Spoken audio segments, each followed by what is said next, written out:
जय श्री कृष्ण। राधे राधे। आप सभी भक्तों का आज की कथा में हार्दिक स्वागत है। भगवान श्री कृष्ण और श्रीमती राधा रानी की कृपा सदैव आप और आपके समस्त परिवार पर बनी रहे। 10 जनवरी 2026 आज है शनिवार का दिन और आज आप सुनेंगे माघ मास की कथा का 7वां अध्याय। अब भगवान श्री कृष्ण का ध्यान करके आज की कथा का प्रारंभ करते हैं। कार्तिवीर्या जी बोले कि हे विप्रश्रेष्ठ, किस प्रकार एक वैश्य माघ मास के स्नान के पुण्य से पापों से मुक्त होकर दूसरे के साथ स्वर्ग को गया, सो मुझसे कहिए। तब दत्तात्रेय जी कहने लगे कि जल स्वभाव से ही उज्ज्वल, निर्मल, शुद्ध, मलनाशक और पापों को धोने वाला है। जल सब प्राणियों का पोषण करने वाला है, ऐसा वेदों ने कहा। तो मकर के सूर्य माघ मास में गौ की पैर डूबने योग्य जल से भी स्नान करने से मनुष्य स्वर्ग को प्राप्त हो जाता है। यदि सारा मास स्नान करने से अशक्त हो तो 3 दिन स्नान करने से पापों का नाश हो जाता है। जो व्यक्ति थोड़ा ही दान करे वह भी धनी और दीर्घायु होता है। 5 दिन स्नान करने से तो चंद्रमा के समान सदृश्य शोभायमान होता है। इसलिए अपना शुभ चाहने वालों को माघ मास में बाहर स्नान करना चाहिए। बाहर अर्थात नदी में या फिर कोई भी जलाशय हो तो वहां पर जाकर अब माघ मास में स्नान करने वालों के नियम कहता हूँ, सो ध्यानपूर्वक सुनो। अधिक भोजन का उपयोग नहीं करना चाहिए, भूमि पर सोना चाहिए, भगवान की त्रिकाल पूजा करनी चाहिए अर्थात तीनों समय सुबह, शाम और रात्रि में, शाम को संध्या काल में तीनों समय पूजा की जाती है। ईंधन, वस्त्र, कंबल, जूता, कुमकुम, घृत, तेल, कपास, रुई, वस्त्र तथा अन्य का दान करना चाहिए। दूसरे की अग्नि न तपे, ब्राह्मणों को भोजन कराएं और उनको दक्षिणा दें तथा एकादशी के नियम से माघ मास के स्नान का उद्यापन करें। भगवान से प्रार्थना करें कि हे देव, इस स्नान का मुझको यथोक्त फल दीजिए और मौन रहकर मंत्र का उच्चारण करें, फिर भगवान का स्मरण करें। जो मनुष्य माघ मास में श्री गंगा जी में स्नान करते हैं वे 4000 युगों तक स्वर्ग से नहीं गिरते। जो कोई माघ मास में गंगा और यमुना का स्नान करता है वह प्रतिदिन 1000 कपिला गाय के दान का फल पाता है। दत्तात्रेय जी कहने लगे कि हे राजन, प्रजापति ने पापों के नाश के लिए प्रयाग तीर्थ की रचना की। सफेद अर्थात गंगा जी और काली अर्थात यमुना जी के जल की धारा में स्नान का महात्म्य भली प्रकार सुनो। जो इस संगम में माघ मास में स्नान करता है वह गर्भ योनि में नहीं आता और भगवान विष्णु की दुर्गम माया माघ मास में प्रयाग तीर्थ पर स्नान करने से सब पापों को नष्ट कर देती है। माघ मास में प्रयाग तीर्थ में स्नान करने से मनुष्य अच्छे भोगों को भोग कर ब्रह्म को प्राप्त होता है। माघ मास तथा मकर के सूर्य में जो प्रयाग में स्नान करता है उसके पुण्य की गिनती तो चित्रगुप्त भी नहीं कर सकते।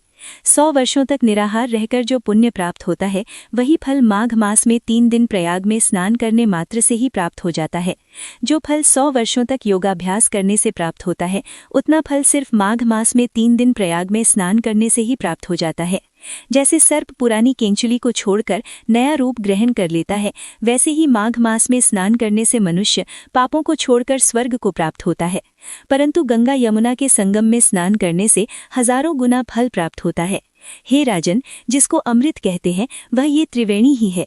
ब्रह्मा, महाशिव, रुद्र, आदित्य, मरुतगण, गंधर्व, लोकपाल, यक्ष, ग्रही, किन्नर, अणिमादि गुणों से सिद्ध, तत्वज्ञानी, ब्रह्माणी, पार्वती, लक्ष्मी, शची, नेमा, अदिति और संपूर्ण देव पत्नियां तथा नागों की स्त्रियां घृताची, मेनका, उर्वशी, रंभा, तिलोत्तमा, अप्सरागण और सब पितर मनुष्यगण, कलयुग में गुप्त और सतयुग आदि में प्रत्यक्ष सब देवता माघ मास में स्नान करने के लिए आते हैं। इन दिनों माघ मास में प्रयाग में स्नान करने से जो फल मिलता है वह तो ईश्वर ही कह सकता है, मनुष्य में कहने की शक्ति नहीं है। हजारों अश्वमेघ यज्ञ करने से भी वह फल प्राप्त नहीं होता। पूर्व समय में कांचन मालिनी ने इस स्नान का फल राक्षस को दिया था और इससे वह पापी मुक्त हो गया था। अब कार्तिवीर्यार्जुन, हे ऋषि, अत्रि ऋषि की संतानों के हे सूर्य, यह कथा सुनाकर मेरा कौतूहल दूर कीजिए। तब दत्तात्रेय जी कहने लगे कि हे राजन, इस पुरातन विचित्र इतिहास को सुनो। कांचन मालिनी नाम की एक सुंदर अप्सरा थी जो माघ मास में प्रयाग में स्नान करके कैलाश पर जा रही थी। तब उसको मार्ग में जाते हुए हिमालय के कुंज से एक घोर राक्षस ने देखा। उस सोने जैसे तेज वाली, सुंदर कटी वाली, बड़े बड़े नेत्रों वाली, चंद्रमुखी, सुंदर केश वाली और पीन पयोदर वाली सुंदर अप्सरा को देखकर उस राक्षस ने कहा कि हे सुंदरी, हे कमल नयनी, तुम कौन हो और कहाँ से आ रही हो? तुम्हारे वस्त्र और बेड़ी भी भीगी हुई क्यों हैं? तुम आकाश मार्ग से कहाँ जा रही हो और किस पुण्य की प्रताप से तुम्हारा शरीर ऐसा तेजस्वी और रूप ऐसा मनोहर है? तुम्हारे गीले वस्त्र से मेरे मस्तक पर गिरे हुए एक बूंद जल से मेरे क्रूर मन को एकदम शांति प्राप्त हुई। इसका क्या कारण है? तुम बड़ी शीलवन, सौभाग्यशालिनी और दृढ़ निश्चयी जान पड़ती हो। इसका कारण मुझसे कहिए। अप्सरा ने कहा कि हे राक्षस, सुनो, मैं कामरूपिणी अप्सरा हूँ। मैं प्रयाग में संगम में स्नान करके आ रही हूँ और इसी से मेरे वस्त्र भीगे हैं। अब कैलाश पर जा रही हूँ, जहाँ पर श्री शिव निवास करते हैं। त्रिवेणी के जल से मेरी सब क्रूरता दूर हो गई, जिसके पुण्य के प्रभाव से मैं इतनी सुंदर और पार्वती जी की प्रिय सखी हुई, जो आश्चर्य देने वाला उदाहरण मुझसे ब्रह्मा जी ने कहा था। सो सुनो, मैं कलिंग देश के राजा की वैश्या थी। रूप, लावण्य और सुंदरता में अपूर्व थी। मेरी सुंदरता पर सारा नगर मोहित था और मैंने अनेकों प्रकार के भोग भी भोगे। अनेकों प्रकार के वस्त्र और आभूषणों की घर में कोई कमी नहीं थी। कई कामी पुरुष आपस में स्पर्धा ही से मृत्यु को प्राप्त हो गए। इस तरह उस नगर में बड़ी सुंदरता से यौवन व्यतीत हुआ और मैं वृद्धावस्था को प्राप्त हो गई। तब मेरे मन में विचार उत्पन्न हुआ कि मैंने अपनी सारी आयु पापों में ही व्यतीत कर दी। धर्म का कोई कार्य नहीं किया, दान, तप, यज्ञ आदि किया ही नहीं, शिव या दुर्गा जी की आराधना भी नहीं की, न कभी भगवान विष्णु का पूजन किया। इस प्रकार अशांत चित्त से मैंने एक ब्राह्मण की शरण ली, जो वेदों का ज्ञाता और ब्रह्मनिष्ठ था। मैंने उनसे पूछा कि मेरा उद्धार किस प्रकार हो सकता है।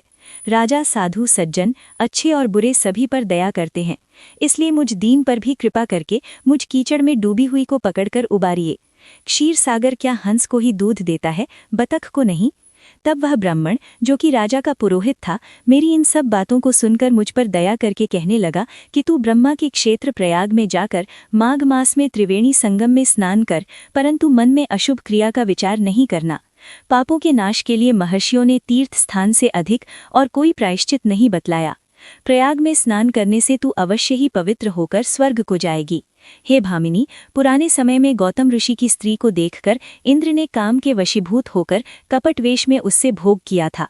इसलिए ऋषि द्वारा श्राप दिया गया और उसका शरीर अत्यंत लज्जा युक्त होकर हजारों भग वाला हो गया। तब इंद्र नीचे मुंह करके अपने पाप कर्म की बुराई कराने लगा। मेरु पर्वत के शिखर पर स्वच्छ जल वाले सरोवर पर एक स्वर्ण कमल से भरे हुए कोटर में घुस गया और अपने पाप को धिक्कारता हुआ कामदेव की बुराई करने लगा कि यह सब पाप का मूल है। इसी के वशीभूत होकर मनुष्य नरक में जाते हैं और अपने धर्म, कीर्ति, यश और धैर्य का नाश करते हैं। अब वहां इंद्र ऐसा सोच रहा था कि इंद्र के ना रहने से स्वर्ग ऐसा शोभाहीन हो गया जैसे सतपत्र के बिना श्रेष्ठ कुल। इसलिए स्वर्ग की शोभा के लिए कोई क्रिया सोचिए, इस विषय में देर नहीं लगानी चाहिए। तब गुरुदेव बृहस्पति ने सबको साथ लेकर स्वर्ण कमलों से युक्त बड़े सरोवर में इंद्र को देखा, जिसका मुख मलिन और आंखें बंद थीं। तब इंद्र ने बृहस्पति जी के चरणों को पकड़कर कहा कि इस पाप से उद्धार करके आप मेरी रक्षा कीजिए। तब बृहस्पति देव ने इंद्र से कहा कि प्रयाग में स्नान करने से ही तुम पाप मुक्त हो जाओगे। तब इंद्र सहित सबने ही जाकर प्रयाग में जाकर स्नान किया और इस त्रिवेणी स्नान से इंद्र पाप मुक्त हो गए। तब देवगुरु बृहस्पति जी ने इंद्र को वरदान दिया कि तुम्हारे शरीर में जितने भग हैं सब नेत्र हो जाएं। तब इंद्र ब्राह्मण के वर से हजारों नेत्रों से ऐसा सुशोभित हुआ जैसे मानसरोवर में कमल शोभायमान होता है। जय श्री राम। माघ मास की कथा का आज का अध्याय समाप्त होता है। इसके आगे का वृतांत आप कल की कथा में सुनेंगे। और आज की कथा आपको कैसी लगी कमेंट बॉक्स में ज़रूर बताइए। कथा पसंद आई हो तो वीडियो को लाइक किए बिना तो बिल्कुल नहीं जाना है और कमेंट बॉक्स में राधे राधे ज़रूर लिखना है। और अब आप सुनेंगे श्री नारायण कवच, जिसके सुनने मात्र से भगवान श्री हरि विष्णु हर प्रकार से हर संकट में मनुष्य की रक्षा करते हैं। इसलिए पूरा यत्न करके प्रतिदिन नारायण कवच जरूर सुनना चाहिए। श्री शुकदेव जी बोले, हे राजन परीक्षित, इंद्र ने आचार्य विश्वरूप से ये वैष्णवी विद्या अर्थात नारायण कवच प्राप्त की थी।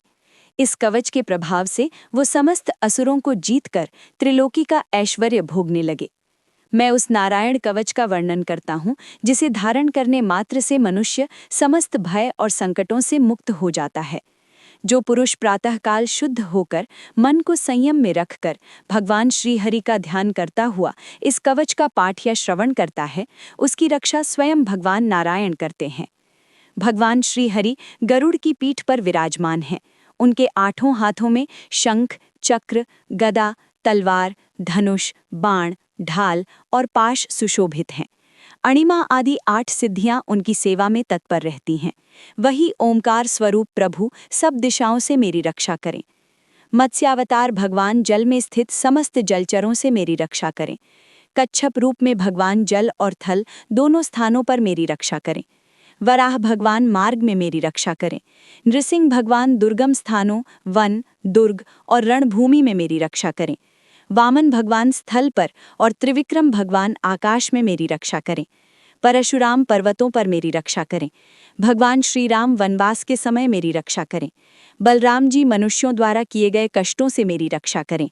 भगवान श्री कृष्ण समस्त भय, मोह और शत्रुओं से मेरी रक्षा करें। प्रातःकाल भगवान केशव, मध्याह्न में भगवान विष्णु, सायंकाल भगवान माधव और रात्रि में भगवान पद्मनाभ मेरी रक्षा करें। हे सुदर्शन चक्र, आपका तेज प्रलयकालीन अग्नि के समान है। आप मेरे शत्रुओं का नाश करें। हे कौमुदकी गदा, आप वज्र के समान प्रहार कर मेरे विरोधियों को चूर्ण कर दें। हे पंचजन्य शंख, आपके नाद से मेरे शत्रुओं के हृदय कांप उठें। हे नंदक तलवार, आप मेरे समस्त शत्रुओं को छिन्न भिन्न कर दें। हे ढाल, आप दुष्टों की पाप दृष्टि को नष्ट कर दें। सूर्य, चंद्र, ग्रह, नक्षत्र, भूत प्रेत, पिशाच, ब्रह्म राक्षस, सर्प, हिंसक पशु, चोर, डाकू, शत्रु, रोग और विपत्तियां भगवान के नाम, रूप और आयुधों के स्मरण से नष्ट हो जाएं। जो व्यक्ति इस नारायण कवच को धारण करता है, उसे अग्नि, जल, विष, अस्त्र शस्त्र, राजा, डाकू, राक्षस और दुष्ट प्राणियों से कभी भय नहीं होता। जो इस कवच को श्रद्धा और विश्वास के साथ सुनता या पढ़ता है, उसके सामने सभी प्राणी आदर से झुकते हैं। वो दीर्घायु, निरोगी और यशस्वी होता है। हे राजन, प्राचीन काल में एक कौशिक गोत्रीय ब्राह्मण ने इस कवच को धारण कर योग द्वारा देह त्याग किया। उस स्थान के ऊपर से जब गंधर्वराज चित्ररथ विमान से गुजरे तो वे नीचे गिर पड़े। जब उन्हें इस कवच का प्रभाव ज्ञात हुआ, तब उन्होंने उस ब्राह्मण की अस्थियों को सरस्वती नदी में प्रवाहित किया। इस प्रकार नारायण कवच के प्रभाव से इंद्र ने दैत्यों पर विजय पाई, और जो भी श्रद्धापूर्वक इसका श्रवण करता है वो समस्त भय से मुक्त हो जाता है। श्री नारायण कवच संपूर्ण। श्री तुलसी महारानी करूं विनय शिरनाय, जो मम हो संकट विकट, दीजय मात नशाय। नमो नमो तुलसी महारानी, महिमा अमित न जाए बखानी। दियो विष्णु तुमको सन्माना, जग में छायो सुयश सुहाना। विष्णु प्रिया जय जय भवानी, तीन लोक की तुम सुखदानी। भगवत पूजा करे जो कोई, बिनु तुलसी के सफल न होई। जिन घर तुलसी बिराजे नित, हरि वास करे तहाँ निश्चित। करे जो नित तुलसी सुमिरन, ताके काज होए सब पूरन। कन्या करे तुलसी पूजन, पावे सुयोग्य वर मन भावन। नारी करे जो नित आराधन, सुख संपत्ति पावे हर क्षण। वृद्धा करे जो तुलसी सेवा, पावे भक्ति जीवन में मेवा। वेद पुराण तव यश गाया, महिमा पार न कोई पाया। औषधि रूप आप हो माता, सब जग में तव यश विख्याता। देव ऋषि मुनि तपधारी, करत सदा तव जय जयकारी। तुम ही माता तुम ही दाता, तुम बिन कौन करे सुख दाता। नमो नमो जय दुख निवारिणी, नमो नमो भवपार उतारिणी। नमो नमो सुख संपत्ति देनी, नमो नमो अघकाटन छेनी। भक्त वत्सला दुख हरिणी, दुष्ट दलन शुभ फल करणी। करहूँ विनय में मात तुम्हारी, रक्षा करो संकट भारी। निष्दिन ध्यान धरूं तव चरना, करहूँ सफल मम जीवन धरना। नमो नमो तुलसी महारानी, जय जय श्री हरि की पटरानी। जय तुलसी माई जय जय, करहूँ सकल दुखनाश। भक्तन पर कृपा करो, करहूँ जीवन प्रकाश। तुलसी महारानी नमो नमो, हरि की पटरानी नमो नमो। धन्य तुलसी पूर्ण तप कीनो, शालीग्राम बनी पटरानी नमो नमो। जाके पत्र मंजरी कोमल, श्रीपति चरणन लिपटानी नमो नमो। धूप दीप नैवेद्य आरती, पुष्पन की वर्षा बरसानी नमो नमो। 56 भोग 36 व्यंजन, बिन तुलसी हरि एक न मानी नमो नमो। सब सखियाँ मिल यश गावे, भक्ति दान दीजे महारानी नमो नमो। तुलसी महारानी नमो नमो, हरि की पटरानी नमो नमो। प्रेम से बोलिए तुलसी मैया की जय। तो मित्रों, आशा करती हूँ आज की माघ मास कथा आपको अवश्य पसंद आई होगी।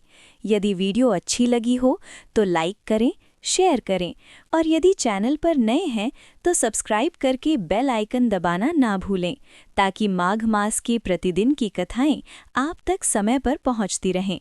मैं आपसे फिर मिलूंगी अगली कथा में। तब तक के लिए जय श्री राधे।